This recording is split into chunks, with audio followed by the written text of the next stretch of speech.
bienvenidos. Aquí estamos en Perfiles como todos los domingos, justo a levantarse para compartir algunas cosas con todos ustedes. Hemos estado viendo lo que ha estado sucediendo con estos sismos que son terribles, ¿no? El caso de México recientemente, que devastó prácticamente toda una ciudad dejando cientos de muertos. El caso de Chile, que vemos en pantalla allí, que ha provocado inclusive algunos tsunamis importantes que han inundado ciudades, y otros puntos como el caso de Japón y el famoso tsunami de Japón, que se ha hecho viral en todas las redes por el impacto que tuvo de más de 300.000 y pico de muertos, ¿no? Toda una ciudad que fue prácticamente devastada por las olas y por las ondas que generaron el sismo y que provocaron estos grandes tsunamis. Y nosotros siempre nos preguntamos, bueno, ¿y cuánto nos toca a la República Dominicana? Tenemos una serie de fallas sismológicas o geológicas que están acumulando energía desde el año 1946, cuando se produjo aquel gran sismo en la República Dominicana de 8.1 y luego otro de 7 puntos y pico, que generaron el pánico. Y en ese momento todavía no teníamos las grandes edificaciones que tenemos hoy en día. Sin embargo, ya hay tecnología para poder sostener estos grandes edificios, que no es que hay edificios antisismo, sino edificios resistentes al sismo, que no es lo mismo. Y estos edificios se construyen de manera que puedan soportar estos grandes movimientos de tierra. Y lo vimos en México, cuando el mismo tsunami que provocó, este temblor que provocó este tsunami, que sin embargo los edificios, aunque se movieron, no recibieron mayores daños. Entonces nosotros estamos entre fallas importantes que, reitero, están acumulando energía. Todas estas imágenes que estamos viendo de estas catástrofes que producen estos temblores de tierra que llegan rápidamente, no es lo mismo que un huracán que se convierte inclusive en un espectáculo, ¿no? De televisión, donde la gente empieza a ver por dónde viene, cuánto ha aumentado su velocidad, si va a disminuir, y bueno, causa daños extraordinarios. Y el caso de Puerto Rico está ahí, que no nos deja mentir. Pero eso lo podemos dar seguimiento y podemos ver si viene o si llega o si no llega.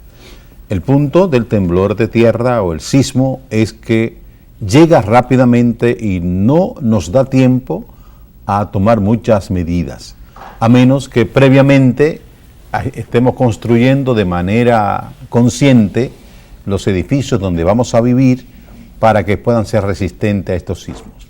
Así que tenemos con nosotros a Eugenio Polanco, director de Sismología de la UAS. Con él vamos a conversar durante todo el programa para que hagamos un poco de conciencia de lo que estamos, dónde estamos y cuáles son las posibilidades que tenemos como país de poder enfrentar en algún momento en un evento de esta naturaleza. Las fallas que tenemos en todo el ámbito de la República Dominicana, y hay datos interesantes sobre cómo sismología mide inclusive cualquier temblor de tierra, cualquier sismo que se produzca en cualquier parte del mundo. Así que nos vamos a la pausa, vamos a regresar con Eugenio Polanco, director de Sismología de la UAS. Con él vamos a hablar un poco, a enterarnos un poco de todo lo que implica estos fenómenos que han destruido ciudades y han destruido cientos de miles de vidas. Ya regresamos.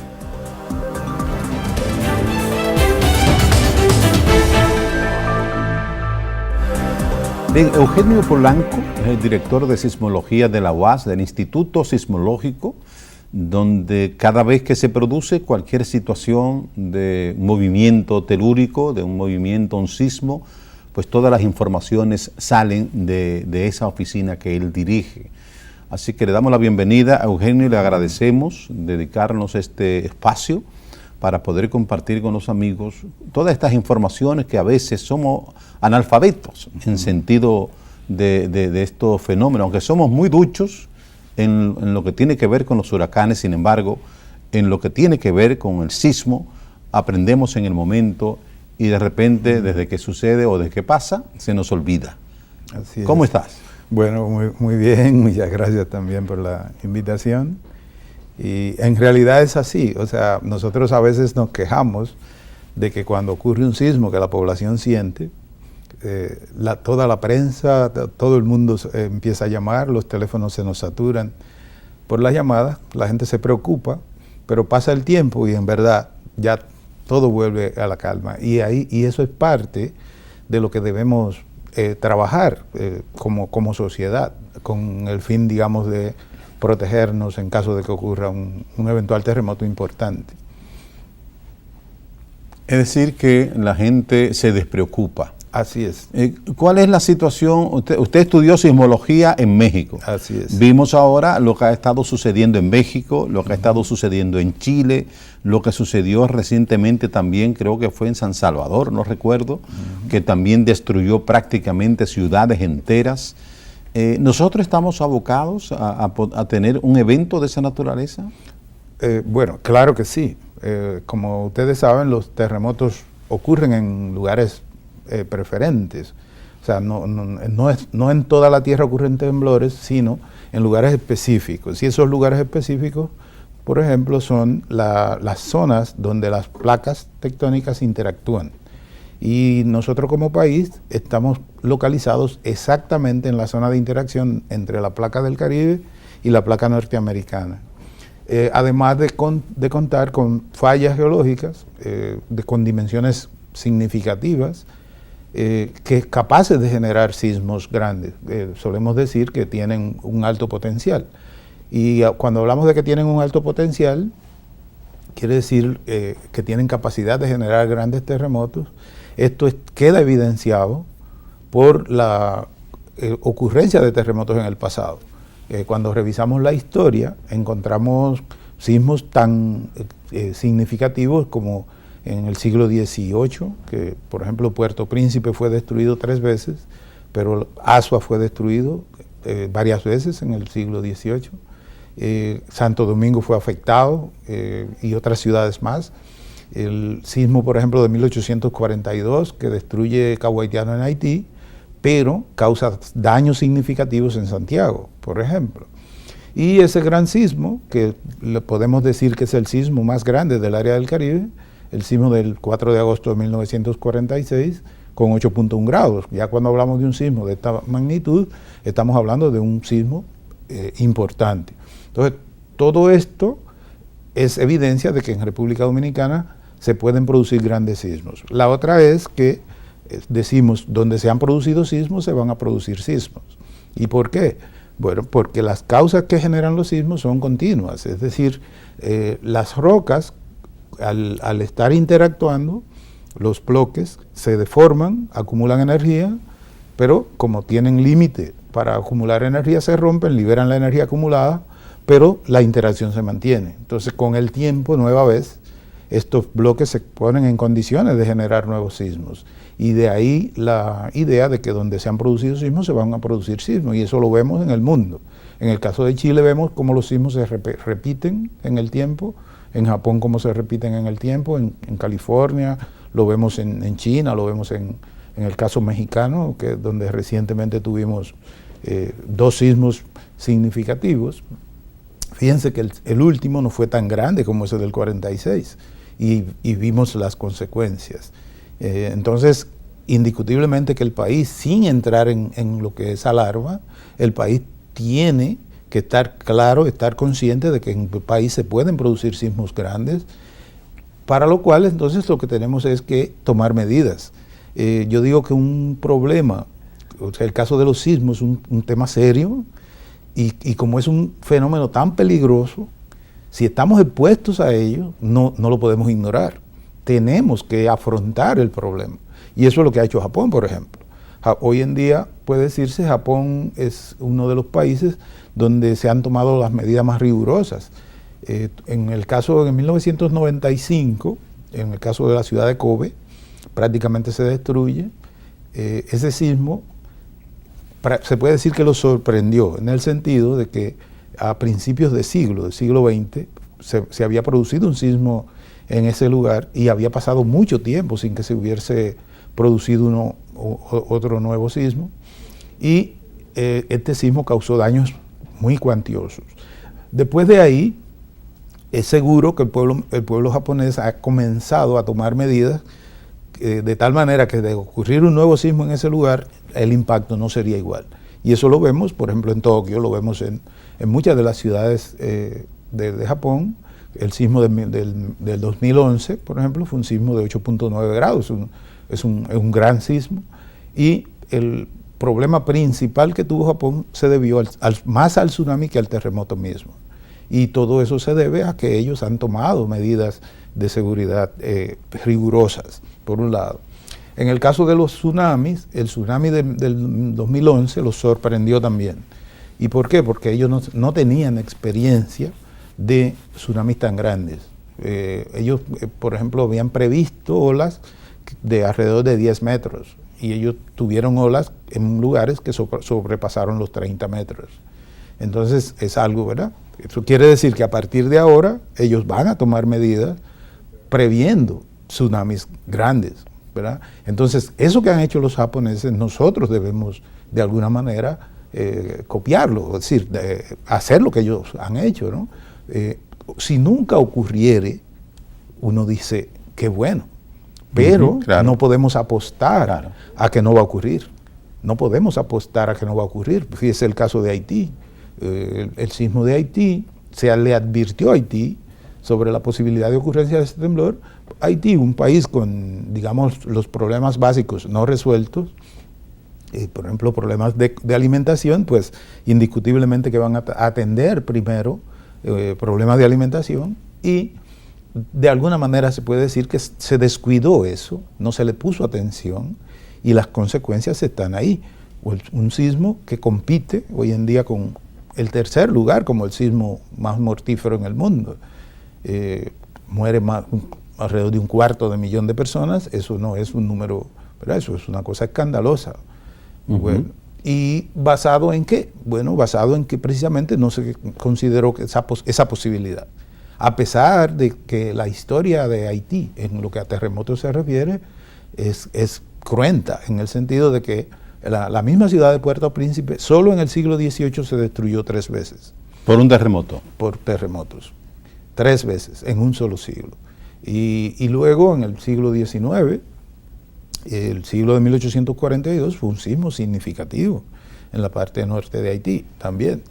Y ya ves este sismo, que no fue tan grande, porque también hay que decir 7.1 fue. 7 grados, 7 realmente.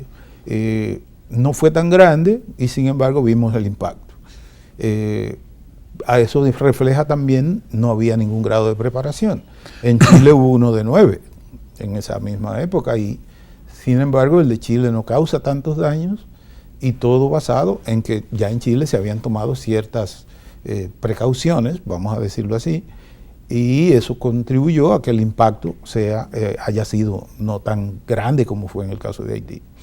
Y por eso insisto en que nosotros, los dominicanos, sabiendo esa realidad, pues no debemos vivir ajenos al problema, sino de alguna manera afrontar el problema, tratando de corregir aquellos, digamos, errores que se tengan, para tratar de que el día que ocurra ese sismo, podamos, ¿verdad? No es que no vamos a tener impacto, pero que ese impacto no sea como esto que observamos en el caso haitiano. O sea que si se produce un sismo por encima de 7.7 grados, podríamos tener serios problemas nosotros en el país. Sí. Estamos hablando de que el del año 1946, o sea, hace cerca de 70 años se produjo ese sismo, y más nunca se ha vuelto a tener un sismo de esa naturaleza. De esa magnitud. Por eso ustedes, los sismólogos, hablan de que hay una amenaza con relación a esto por el tiempo que tiene acumulando energía, sí, que fue de 8.1 según ustedes nos cuentan. A medida que pasa el tiempo, ¿verdad?, la probabilidad de ocurrencia aumenta, ¿verdad?, porque las rocas indiscutiblemente se están cargando de energía. Entonces, a medida que pasa el tiempo, digamos, se acerca al momento de producirse la ruptura. Entonces, en la medida que pasa más tiempo, pues la probabilidad aumenta. Y es entonces uno de los elementos que tenemos que tomar en cuenta. Se trabaja y se ha hecho esfuerzos, algunos esfuerzos, en pro de buscar reducir el posible impacto de un eventual terremoto en el país. Pero hay que trabajar de una manera, y también la misma población tomar conciencia de eso. Cuando usted habla de que debemos trabajar con relación a esto para evitar muerte, destrucción, y debemos prepararnos, usted lo ha usado varias veces ya en la entrevista, ¿a qué usted se refiere exactamente? Bueno, a esto me refiero a que si ustedes observan el impacto de los terremotos en el mundo, fundamentalmente están centrados en las edificaciones. Es decir, cuando hablamos de que en Japón no vemos esos grandes impactos de los terremotos, aún siendo terremotos muy grandes, se debe a que ellos ya han construido las edificaciones capaces de soportar los terremotos sin colapsar. Porque no quiere decir que no se vayan a dañar, que no colapsen, porque el detalle está en que el colapso de las edificaciones es lo que provoca las grandes cantidades de muertes y de heridos.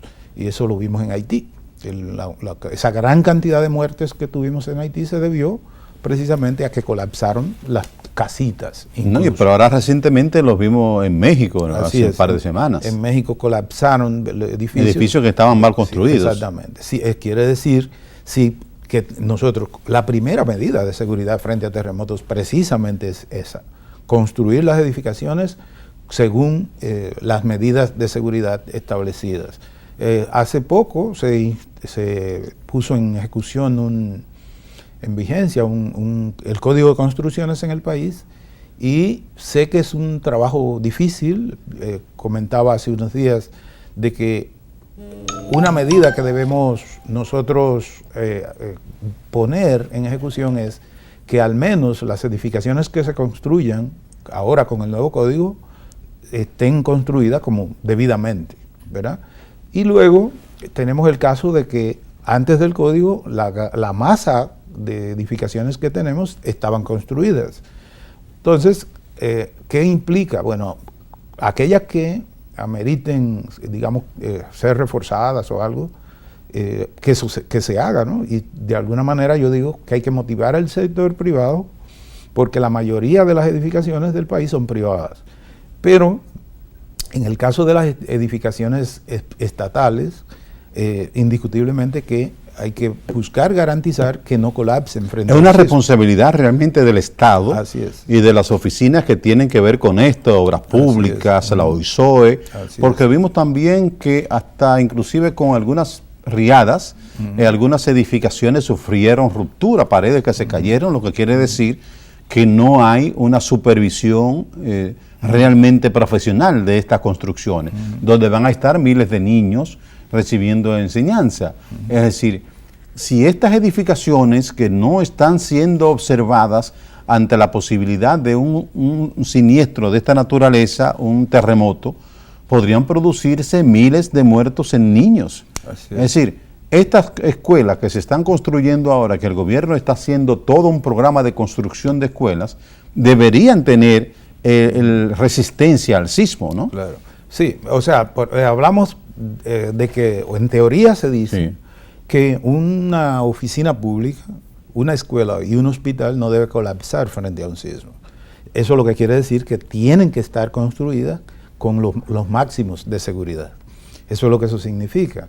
Bueno, lamentablemente en República Dominicana hemos observado que cada vez que hay un sismo de magnitud 5 y algo, por lo general las afectadas son las escuelas. En el caso del sismo de Puerto Plata en el 2003, de 6.5. 6.5 grados, bueno, colapsaron escuelas. Bueno, entonces eso es un llamado de atención precisamente al gobierno, porque las escuelas que están construidas hay que revisarlas. Hay aquí una institución que se llama la Oficina Nacional de Evaluación Sísmica de Infraestructura, el ONESBIE, es la institución responsable de evaluar las edificaciones del Estado con el fin de determinar su condición frente a los terremotos. Entonces, la idea es que toda edificación que sea evaluada, ¿verdad?, y se determine que tiene debilidades, que se intervenga, ¿verdad? Por eso hay porque aunque esté construida, la escuela ya con sus deficiencias, aún así se puede mejorar. Se puede dar las condiciones antisísmicas. Así es. O de antisísmica no, sino de resistencia al sismo. Exacto. Entonces, viendo este ejemplo mexicano, por ejemplo, que se desplomó una escuela, ¿cuántos niños murieron ahí? En el caso de Haití, murieron miles de niños también, porque las escuelas se fueron al suelo. Pues el Estado dominicano tiene que asumir esto, asumirlo con valentía, porque en todo esto se necesita eso, valentía, para que no tengamos que lamentar situaciones que se puedan presentar en caso de la ocurrencia de un eventual terremoto. Y lo mismo pasa con las oficinas públicas. ¿Por qué las oficinas públicas? Uno insiste. Bueno, ustedes vieron el caso de Haití. En Haití se fue al suelo el Palacio Nacional, en Haití se fue al suelo el Congreso, se fue al suelo todas las oficinas públicas, puede decirse. Pues eso era igual como si se hubiese dado un golpe de Estado. El Estado no estaba en condiciones de funcionar y es necesario que el Estado... Además de que esas edificaciones albergan cientos de personas. Así es. Bueno, porque están trabajando, así es. El riesgo es mayor todavía. Así es. Entonces es algo que tiene que asumirse seriamente y con valentía, como digo, porque muchas veces rehuimos a afrontar el problema porque miramos el costo. Pero yo digo, no hay costo económico frente al costo de la vida, ¿verdad? No importa el costo que yo tenga que aplicar o que invertir en lo que económicamente hablando, si yo voy a salvar vidas, ¿verdad? En este caso de las escuelas. Y también, obviamente, como decía al principio, hay que asegurar que las nuevas edificaciones se construyan con seguridad, ¿verdad? No importa, ¿verdad? Aquí las obras son costosas, pero es preferible que se construyan con seguridad porque es peor tener que en un momento dado lamentar pérdidas significativas de vida. Ojalá que realmente se legisle, no sé si se ha hecho, que se haga obligatorio y esto, que haya una buena supervisión, porque aquí a veces lo que es obligatorio se resuelve de otra manera. Y al final de cuentas tenemos unas edificaciones, como pasó en México, lamentablemente, edificaciones que se suponían que eran seguras, tenían vicios de construcción, no se observaron este tipo de situaciones y colapsaron con cientos de personas adentro y los muertos pasaron de los 400, ¿no? Entonces yo creo que si estamos expuestos a una situación de esta naturaleza, ya no estamos hablando de un huracán que le podemos seguir por televisión y el COI y todo esto, sino un huracán que nos sorprende por la rapidez y que si no estamos preparados, entonces ya no nos va a dar tiempo a prepararnos después de más que a recoger los escombros y los muertos. Así es. Vamos a hacer una pausa, con su permiso. Entonces, después de la pausa, vamos a venir con algunas informaciones, porque hay la creencia de que cuando tiembla mucho la tierra, quiere decir que están liberando energía y eso nos libra de un posible huracán, un posible terremoto mayor. Eso no es cierto. Y vamos a ver por qué no es cierto luego de esta pausa comercial.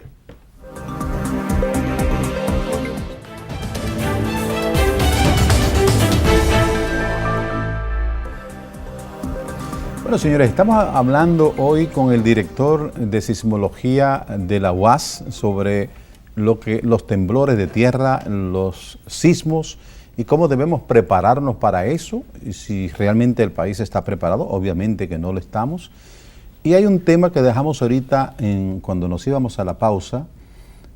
Hay creencias, hay mitos, leyendas urbanas, como le decimos, de que, bueno, cuando la tierra tiembla muchas veces, quiere decir que está liberando energía y que eso nos evita de un terremoto mayor. Nada menos cierto, porque una falla es algo que tiene varios kilómetros y tengo entendido, ¿verdad?, que esos pequeños temblores se pueden producir en cualquier punto de esa franja y no producirse realmente donde está la mayor roca, que es la que acumula más energía. ¿Es así? Bueno, científicamente la ciencia niega la certeza de eso, porque de ser así, entonces no temblara como tiembla en Japón, no temblara como... No tuviéramos esos sismos de esa magnitud. Exactamente, ¿no? Y son lugares donde se generan en un año miles y miles de temblores. Y aún así se generan sus grandes sismos en su momento. Y esto en parte se debe a que un gran bloque, pues son grandes bloques de cientos, a veces hasta de miles de kilómetros, de profundidades que a veces pasan los 60 kilómetros, ¿verdad? Entonces son cosas de grandes dimensiones. Entonces hay porciones de esos grandes bloques que no tienen la capacidad de acumular tanta energía y se rompen y producen estos pequeños sismos que observamos. En ocasiones, por ejemplo, en el caso de una falla, se puede romper la falla digamos, en una secuencia sísmica. Una secuencia que muchas veces le llamamos enjambres. A veces esta secuencia, el sismo principal no pasa de los 5 grados, pero eso quiere decir que se ha roto una porción de esta falla. En el caso, por ejemplo, de la falla de San Andrés, en California, que tiene más de 1000 kilómetros de largo, esta falla la consideran dividida en unas 4 porciones, de tal manera que cada una se comporta, digamos, independiente y sí puede generar sismo independiente de las demás porciones. Pero aún así, son zonas donde también observamos la ocurrencia de muchos sismos pequeños y no dejan de ocurrir los grandes sismos. Entonces, nosotros no nos podemos... Eso es un mito. Sí, no nos podemos confiar en algo así. ¿Cuáles son las partes que tenemos en el país que son más vulnerables? Porque entiendo que hay zonas que son más vulnerables que otras a los sismos. Tengo entendido que en Santiago hay una franja, también hay una falla que también lo hace más vulnerable. Aquí en Santo Domingo tenemos la de los Muertos, creo que está al frente. ¿Cuáles son las que tenemos aquí y cuáles son los sectores más vulnerables? Bueno, aquí hablamos dos cosas, tenemos que distinguir dos cosas. Una es la amenaza, ¿verdad? Que sí la constituyen, la presencia de estas fuentes sísmicas y la posibilidad de que puedan generar sismos. Eso es digamos, lo que hablamos de amenaza. Y cuando hablamos de vulnerabilidad nos referimos a qué tan susceptibles somos a ser impactados, ¿verdad? Esa es la vulnerabilidad. Pues entonces, ¿qué hemos hecho nosotros en República Dominicana? Bueno, hemos creado vulnerabilidad. ¿Cómo hemos creado vulnerabilidad? Bueno, construyendo inapropiadamente, no planificando el desarrollo urbano. Por ejemplo, Santo Domingo es una ciudad de alta vulnerabilidad, porque ¿qué calidad de edificaciones tenemos? Es decir, ocurre un sismo, ¿qué se espera como impacto? Bueno, sismos que no necesariamente tienen que ser tan grandes. Vemos la calidad de esas edificaciones, pues como la calidad es mala, obviamente que entonces decimos, tenemos alta vulnerabilidad y podemos ser afectados grandemente. Por ejemplo, aquí, y escúchame que le interrumpa, que se me ocurre, ¿no?, que hemos estado construyendo cada vez edificaciones más altas y más altas. Tenemos ya edificaciones hasta de 50 pies, perdón, de 50 pisos. Estas edificaciones de alguna manera, supongo que deberían tener alguna tecnología resistente al sismo. Bueno, quizás, vamos a decir así, que las edificaciones altas sean las quizás mejor construidas, podría ser. Yo siempre digo, bueno, el que invierte una cantidad de dinero en una obra como estas y lo hace de manera insegura, yo lo llamo tonto, ¿verdad? Es lo primero. Lo segundo es que para hacerla, indiscutiblemente, ellos tienen que usar técnicas de seguridad. ¿Dónde está el gran problema de nosotros? Las viviendas informales, las edificaciones informales, que son la mayoría. Aquí se habla de un 70% de edificaciones informales, ¿verdad? Eso quiere decir que no han sido sometidas a ningún proceso de evaluación, de supervisión, ni cosas así. Y también entra de que hasta dónde el carácter ético de los constructores se ha cumplido, por decir, ¿no? Porque aquí las empresas, los constructores someten su edificación, sus planos a evaluación de obras públicas. Bueno, obras públicas determina si cumple o no, pero ¿qué pasa luego? O sea, construyó lo que diseñó. Sí, exacto. Porque parte del problema, economizó ese dinerito. Sí, parte del problema que tenemos muchas veces es la capacidad de supervisión. porque de hecho en Santo Domingo la cantidad de edificaciones que se ha hecho, digamos en los últimos 30 años, es significativa, ¿no?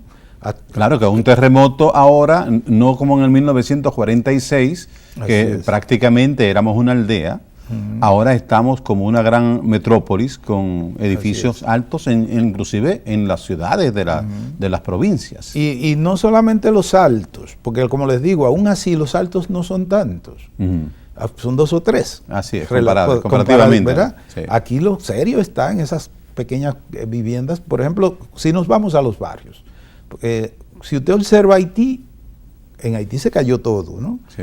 Pero ¿en qué pasan estos barrios? Donde una persona construye una casita de bloques y una vez que la tiene, él dice que él tiene un solar. Y viene y le coloca una encima. Así es. Y así sucesivamente. No, y a veces en las laderas de las montañas, de las lomas. Sin la participación de un profesional. Bueno, entonces, ¿qué garantías hay de que eso va a soportar un terremoto? Entonces, no tenemos una, tenemos cientos y cientos. En el caso, por ejemplo, de esos Herrera, nos vamos a la Sursa, nos vamos a Capotillo. Aquí mismo en la loma esta de San Cristóbal, cuando uno viene del sur, que ve esa loma iluminada, que es de arcilla. Se cae una, la de arriba, se cae la de arriba y se tumba la siguiente. Sí. Y se hace el llamado efecto dominó. Bueno, eso ahí hay, porque también tenemos que pensar, ahorita hablábamos de seguridad, es que digamos, las autoridades tienen que velar porque las normas se cumplan, que se respete el orden. Aquí ha habido un problema con los emplazamientos urbanos, es que las ciudades no han sido planificadas. Y al no ser planificadas, eso es un elemento que contribuye al caos. Santo Domingo es una ciudad caótica, en todos los sentidos. No caótica solo en los barrios, porque en las zonas residenciales es caótica, porque usted de repente toma una calle, no, pero esa calle es un pedacito. Sí. Ahí no se tomó en cuenta desarrollo urbano, planeación urbana. Entonces los gobiernos locales tienen que jugar ese rol. He visto ciudades, por ejemplo la misma Ciudad de México, se vio con el problema, por ejemplo, del tránsito, y tuvieron que abrir calles. Claro, y eso cuesta, pero muchas veces hay que hacerlo. No, eso es terrible. Aquí a nosotros nos correspondió ayer vivir una vez más, ¿no? Pensábamos llegar a un punto y nos tocó 1 hora y pico en recorrer unos 300 metros. Así es, o sea que muy común. Fue imposible. Sí. Entonces, o sea que las consecuencias son muchas. Así es. Cuando no hay planeación, cuando no hay autoridad, cuando no hay, digamos, asunción de las responsabilidades. ¿Usted sabe, doctor, cuál es el principal problema? Que vamos a querer poner el remedio cuando pase la situación. Cuando venga, lamentablemente, y como usted plantea, y lo han planteado otros científicos del área, de que estamos expuestos, sea mañana, en 10 años, en 20, en un momento determinado, abocados a enfrentar una situación de esta naturaleza. No vamos a esperar que se nos caigan los edificios, las escuelas, que se mueran miles de niños, antes que empezar a supervisar los gobiernos locales junto con el gobierno central. Así es. Para observar cuáles son las condiciones de las escuelas, de los edificios públicos y qué se puede hacer para mejorar que el día que pase una situación de esta naturaleza podamos salvar miles de vidas, pero hay que salvarla ahora. Claro. No es cuando llegue el fenómeno, sino es ahora, ¿no? Prevenir. Por ejemplo, todos los edificios de la zona colonial han soportado cientos y cientos de temblores de tierra y ahí están. O sea, aparentemente están mejores construidos, ¿no? Bueno, ya, porque ustedes saben, las edificaciones se deterioran en el son tiempo. Viejas, ¿no? Pero entonces ya eso habría que revisarlo también, porque así como han resistido, también se han desplomado. Claro. Algunas. Bueno, vimos el hotel ahí. Sin sismos. Sin sismos se cayó ese solo, ¿no? Porque ya están afectados. El tiempo también, 500 años, más de 500 años. Y los materiales que se usaban. Es mucho tiempo. Pero aquí se producen sismos todos los días. Así es. Diariamente reportamos eventos, especialmente, por ejemplo, la zona este. Es una zona muy activa, aunque los sismos de la zona este son sismos muy profundos, y esa condición hace que estos sismos no sean tan peligrosos. Además, otra que es que no hay registros como de sismos tan significativos. Pero sismos tan profundos, por ejemplo, que alcanzan casi los 200 kilómetros de profundidad, significa que la placa norteamericana ha penetrado mucho por debajo de la del Caribe en estas zonas. En la zona norte también observamos bastante sismicidad,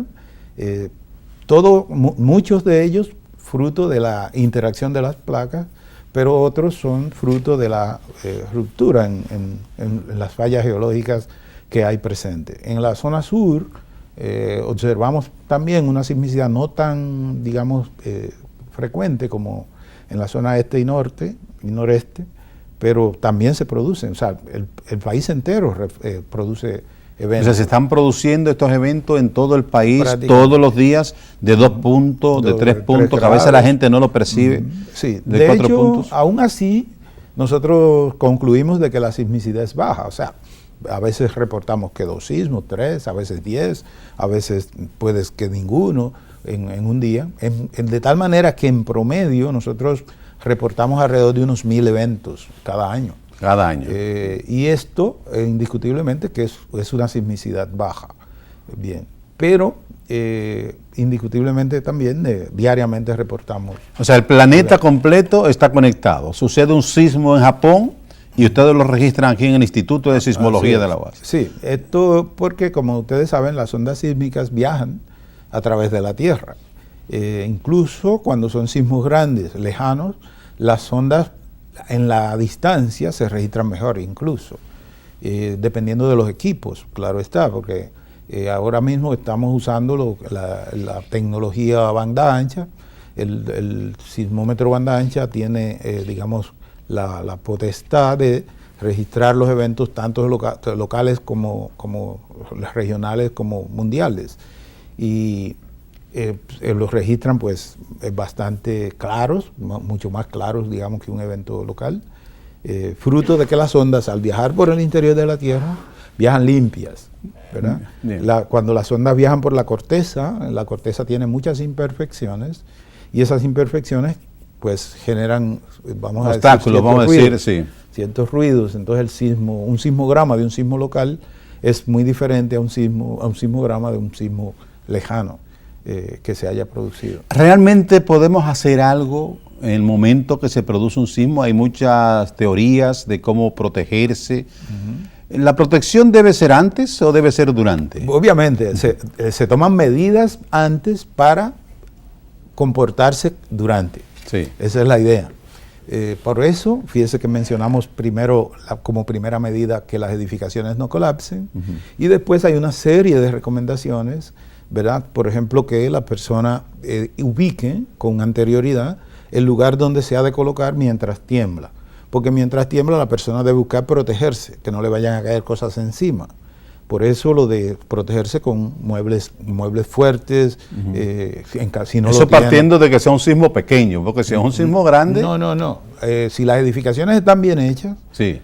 no deben colapsar. Okay. Pero, bueno, partiendo de que no van a colapsar. Sí, exactamente. Entonces, ¿qué pasa? De una edificación se pueden desprender, por ejemplo, del trozos techo. de madera. Exactamente. Un trozo le cae encima y lo va a aturdir. Y si lo aturde, ya usted no está en condiciones de defenderse. Bien. Finalmente, ya me gustaría un mensaje que usted envíe a la sociedad dominicana a propósito de todo lo que hemos estado hablando ahora, en un minuto, por favor. Perfecto. Bueno, nosotros siempre llamamos a la población dominicana a tener conciencia de que vive en un país sísmico y que por lo tanto no puede vivir ajena a esta situación, y que debemos ser, por ejemplo, diligentes en la búsqueda de medidas de seguridad frente a los terremotos, seamos más respetuosos de la naturaleza, y si usted construye, procure que construya de una manera lo más segura posible, tomando en cuenta que usted vive en un país donde en cualquier momento puede producirse un eventual terremoto. Los terremotos son fenómenos muy peligrosos, ¿verdad? Yo digo que tienen los juegos muy pesados y por lo tanto no podemos jugar con ellos, no podemos ignorarlos, no nos alarmemos, porque generalmente lo que hacemos es alarmarnos. No, la realidad hay que afrontarla, ¿verdad? Eso es lo que tenemos que hacer, afrontar el problema de manera consciente, a fin de que si de ocurrir un eventual terremoto en el país, que salgamos afectados lo menos posible. Bien, muchas gracias Eugenio Polanco, director de Sismología de la UAS, por todas estas informaciones que acaba de compartir con todos nosotros. Ya todo está dicho ahí. Vamos a esperar que cuando nos toque ya por fin tengamos la tecnología aplicada para las edificaciones y los gobiernos tanto municipales como los gobiernos centrales tomen en cuenta toda esta información para evitar que mañana tengamos que salir a recoger los muertos y entonces a poner los remedios. Señores, gracias por acompañarnos. Hasta aquí Perfiles, justo a levantarse. Hasta el próximo domingo.